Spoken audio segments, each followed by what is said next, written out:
Friends, welcome back to Vijaya tailoring world.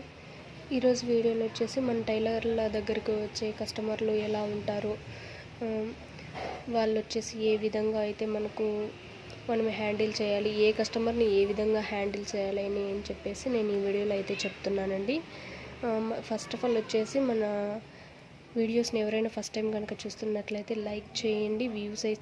Views అయితే చాలా వరకు వస్తున్నాయండి, కానీ లైక్స్ అయితే అస్సలు రావట్లేదు. మీరు తప్పకుండా మన ఛానల్ చూస్తున్నట్లయితే లైక్ చేయండి. మీరు లైక్ చేయడం వల్ల ఇటువంటి వీడియోని ఇంకొక ఇద్దరు చూసే అవకాశం ఉంటుందండి. ప్లీజ్ అండి, దయచేసి లైక్ చేయండి. అలాగే మీకు ఏ టైలరింగ్ పరంగా ఏమైనా డౌట్స్ ఉన్నా కూడా మన కామెంట్ సెక్షన్లో అడగండి, నేను తప్పకుండా అనేది రిప్లై ఇస్తాను. తర్వాత వచ్చేసి మన దగ్గరికి వచ్చే కస్టమర్లు అనేది నాలుగు విధాలుగా ఉంటారండి. ఫస్ట్ కస్టమర్లు వచ్చేసి బ్లౌజ్ కుట్టించుకున్న వెంటనే అనేది మనకు డబ్బులు ఇచ్చేస్తారు. కొంతమంది బ్లౌజులు ఇచ్చేటప్పుడే మనకు అమౌంట్ ఇచ్చేస్తారు. కొంతమంది వచ్చేసి బ్లౌజ్ కుట్టించుకున్న తర్వాత కూడా కొంచెం టైం తీసుకొని అది ఇది అని చెప్పేసి అలా చేస్తుంటారు. ఫస్ట్ వచ్చేసి మనము ఫస్ట్ నెంబర్ వన్ కస్టమర్లను అయితే చెప్తాను. ఫస్ట్ వచ్చిన కస్టమర్లు ఎలా అంటే, వాళ్ళు బ్లౌజు తీసుకొచ్చిన వెంటనే అనేది మనకి డబ్బులు అనేది అప్పుడే ఇచ్చేస్తారండి. వీళ్ళతో అయితే ఏం పెద్ద ప్రాబ్లం ఉండదండి. కుట్టించిన వెంటనే వాళ్ళు అనేది మనకి డబ్బులు ఇచ్చేస్తారు కాబట్టి వాళ్ళతో కూడా ప్రాబ్లం లేదు. సెకండ్ కస్టమర్ వచ్చేసి మనకు బ్లౌజులు తీసుకొస్తారు కదండి, కుట్టిన తర్వాత అనేది వాళ్ళకి ఏమన్నా వేసుకొని చూసి తర్వాత ఏమన్నా ఆల్ట్రేషన్ చేయాలన్నా కూడా వాళ్ళు వచ్చేసి మన బ్లౌజ్ని అంతా చూసుకున్న తర్వాత అయితే మనకి బ్లౌజ్ అయితే ఇవ్వడం జరుగుతుంది. బ్లౌజ్ ఇచ్చింటారు కదా, దాన్ని అయితే వాళ్ళు కొంచెం ఐడెంటిఫై చేసుకున్న తర్వాత అయితే మనకు డబ్బులు ఇస్తారు. థర్డ్ కస్టమర్ వచ్చేసి వీళ్ళు ఎలా అంటే, ఫస్ట్ వచ్చేసి బ్లౌజులు కుట్టించుకుంటారు కదండి, వీళ్ళతో అయితే చాలా డేంజర్ అండి. వీళ్ళతో చాలా కేర్ఫుల్గా ఉండాలి. థర్డ్ మెంబర్స్తో ఏమంటే, వాళ్ళు బ్లౌజులు తీసుకొస్తారండి. తీసుకొచ్చిన తర్వాత మనకైతే అర్జెంటుగా కుట్టేయాలని చెప్పేసి వెంటనే కుట్టించుకునేస్తారు. సర్లే అని చెప్పేసి మనం కూడా చెప్పిన టైం లిమిట్ ప్రకారమే కుట్టేసింటాము. వాళ్ళు నుసికి వాళ్ళ పనులన్నీ చూసుకొని తీరిగ్గా గుర్తుకొచ్చినప్పుడు వస్తారు. అది కూడా డబ్బులు ఇచ్చేసి తీసుకెళ్తారంటే అలా తీసుకెళ్ళరండి. ఫస్ట్ ఈ బ్లౌజు సెట్ అయిందా లేదా అని చెప్పేసి మనకు కొన్ని ఏంటంటే, మనము ఫస్ట్ ఈ బ్లౌజ్ సెట్ అయిందో లేదో నాకు తెలియాలి కదా అని చెప్పేసి ఫస్ట్ చూస్తారండి. చూసిన తర్వాత వచ్చేసి ఇప్పుడు అమౌంట్ లేదు, తర్వాత ఇస్తాను అని చెప్పేసి వెళ్తారండి. తర్వాత ఇస్తామని చెప్తే మీరు అలాగే ఇచ్చేయకూడదండి. వాళ్ళతో ఏంటంటే, మనకి బ్లౌజులు తీసుకెళ్ళింటారు కదా, వస్తే పర్లేదండి, మీకు నమ్మకమైన వాళ్ళైతే ఇవ్వచ్చు. వాళ్ళు ఏం చేస్తారంటే, కొన్ని రోజులు అలా గడిపేసి మనం అడగంగా వాళ్ళకి ఇవ్వాలని బుద్ధి పుడితే ఇస్తారు. అలా కూడా మనం డైరెక్ట్గా అనేది అప్పు ఇచ్చేయకూడదండి. వాళ్ళ బ్లౌజులు ఒకవేళ ఆల్తి బ్లౌజ్ కానీ లేదంటే ఇంకా కుట్టినవి ఒక 2 బ్లౌజెస్ ఇచ్చారనుకోండి, ఒక బ్లౌజ్ ఇచ్చేయండి. ఒక బ్లౌజ్ ఇచ్చేసిన తర్వాత మన దగ్గర ఆల్రెడీ ఒక బ్లౌజ్ ఉంటుంది కదా, మనకేం ప్రాబ్లం ఉండదు. ఒక బ్లౌజ్ ఇచ్చేసిన తర్వాత ఇంకొక బ్లౌజ్ మన దగ్గర ఉంటుంది కదా, ఇది ఇంకా కొంచెం పని ఉందని చెప్పేసి ఒక బ్లౌజ్ మన దగ్గరే పెట్టుకునేసి కుట్టిన ఇంకొక బ్లౌజ్ని అనేది ఇచ్చేయండి. ఇచ్చేసిన తర్వాత ఇంకొకసారి కొద్ది రోజులు గడిచిపోయిన తర్వాత అయితే మళ్ళీ వస్తారు కదా, అప్పుడు బ్లౌజ్ అని అడుగుతారు కదండి.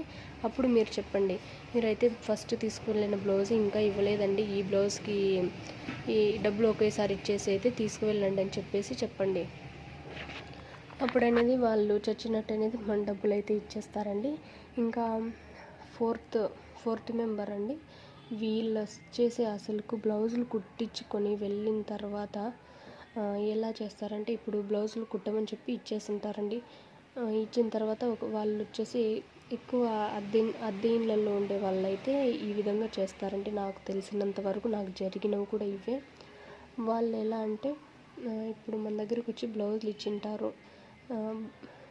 బ్లౌజులు ఇచ్చేసి ఒక 5 or 6 months అవుతుంది. బ్లౌజ్ కుట్టారా లేదని చెప్పేసి అప్పుడప్పుడు మధ్యలో అడుగుతారు.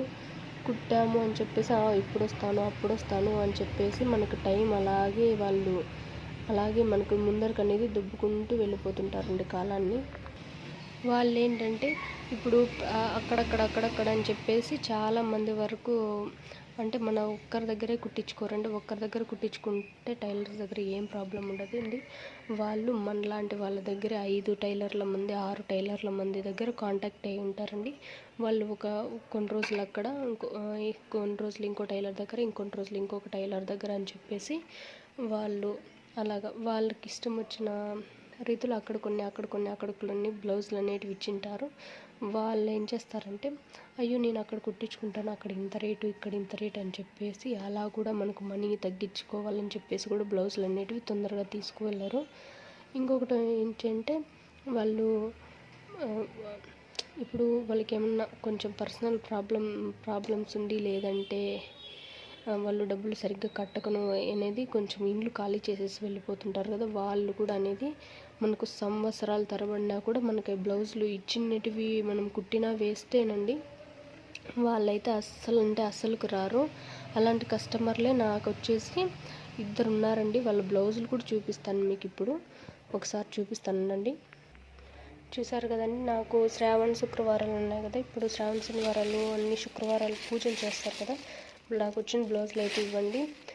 ఇవైతే ఇప్పటికి ఆమె నాకు ఇచ్చి దగ్గరగా 1 ఇయర్ అండి. కరెక్ట్గా నాకు వినాయక చవితికి అయితే ఇచ్చింది.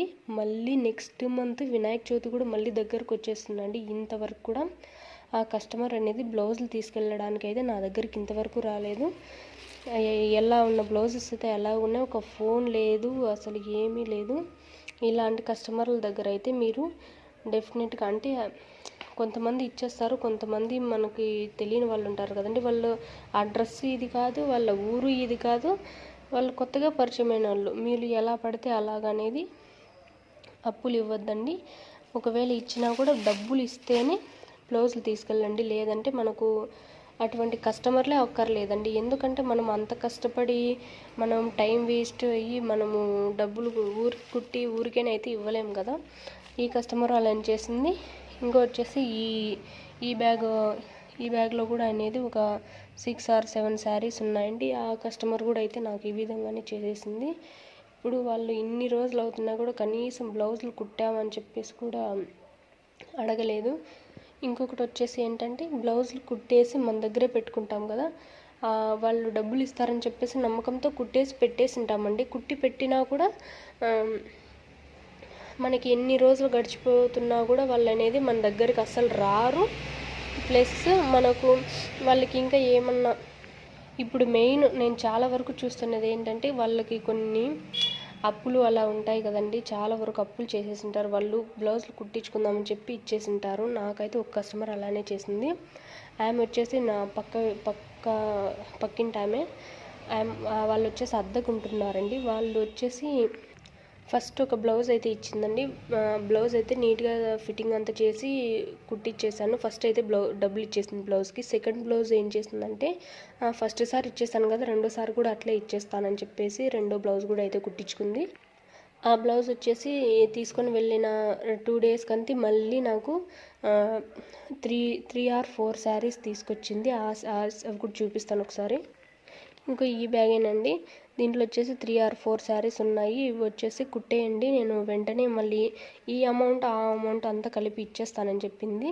ఆమె అలా చెప్పిన 1 month కూడా నేను కుట్టలేదు. ఎందుకంటే వాళ్ళు ఫస్ట్ ఇచ్చిన డబ్బులే మనకి ఇంకా గ్యారంటీ లేదు. ఇలా చాలాసార్లు అనేది దెబ్బ పడింది మనకి. ఈసారి కూడా అలా చేస్తే బాగుండదేమని చెప్పేసి నేనైతే కుట్టలేదండి 1 month అయినా కూడా. ఇప్పటికొచ్చేసి ఈమె వచ్చేసి 7 months అవుతుందండి. 7 months నుంచి నాకు కుట్టించుకున్న బ్లౌజులు యొక్క డబ్బులు ఇవ్వలేదు. ఈ బ్లౌజులు కూడా అడగడానికి మొన్న ఒకసారి వచ్చింటే ఫ్రైడే వచ్చింటే బ్లౌజులు ఇవ్వండి, నేను లైనింగ్లు అవి తెచ్చుకుంటానని చెప్పేసి అనింది. లైనింగ్లు అవన్నీ నేను తీసుకొచ్చుకుంటాను లేక మీరు ముందు కుట్టిన బ్లౌజ్ యొక్క డబ్బులు అయితే ఇస్తారని చెప్తే కూడా కుట్టిన వెంటనే డబ్బులు ఇచ్చేస్తానని చెప్పిందండి. నేనైతే నమ్మలేదు. ఇప్పుడు మళ్ళీ అలా కాలం గడిచిపోయి ఇన్ని రోజులు అవుతున్నా కూడా ఆ చీరల కోసం రాలేదు, నేను కుట్టించిన డబ్బులు కూడా తీసుకురాలేదు. ఇలాగండి మన టైలర్లకు వచ్చే కస్టమర్స్ అనేది ఒక్కొక్కరు ఒక్కొక్క విధంగా ఉంటారు. మనకు బాగా పరిచయం ఉన్నా కూడా దయచేసి అప్పు అయితే ఇవ్వద్దండి. ఈ కాలంలో బట్టించైతే అస్సలు అప్పే ఇవ్వకూడదు. అప్పు ఇవ్వడం వల్ల మనమైతే చాలా వరకు నష్టపోయే అవకాశం అయితే ఉంది. దయచేసి అప్పు ఇవ్వద్దండి. కొంతమంది అప్పు ఇచ్చినా కూడా వాళ్ళు మళ్ళీ మనకు కరెక్ట్గా తెచ్చిస్తారు అని నమ్మకం ఉండే వాళ్ళకైతే ఇవ్వండి. వేరే వాళ్ళకైతే అస్సలు అప్పు ఇవ్వకండి. ఎందుకంటే నేనైతే చాలా వరకు అయితే ఈ విధంగా అయితే నాకు చాలా వరకు అయితే నష్టపోయాను కాబట్టి నేను బిగినర్స్ కోసం అయితే చెప్తున్నానండి. ఈ వీడియో మీకు నచ్చినట్లయితే లైక్ చేయండి ఫ్రెండ్స్, తప్పకుండా లైక్ చేయండి. నాకు కూడా కొంచెం మోటివేషన్ అనేది వీడియోస్ చేయడానికి ఉంటుంది. మీకు ఏమన్నా డౌట్స్ ఉంటే కామెంట్ చేయండి. అలాగే ఈ వీడియో ఎవరికైనా యూజ్ అవుతుంది అనుకుంటే షేర్ చేయండి ఫ్రెండ్స్. మన ఛానల్ని అయితే సబ్స్క్రైబ్ చేసుకోండి. మీకు టైలరింగ్ పరంగా ఏ విధమైన డౌట్స్ ఉన్నా కూడా నాకు కామెంట్ సెక్షన్లో అడగండి, నేను తప్పకుండా రిప్లై అయితే ఇస్తాను. మన ఛానల్ని సబ్స్క్రైబ్ చేసుకోండి.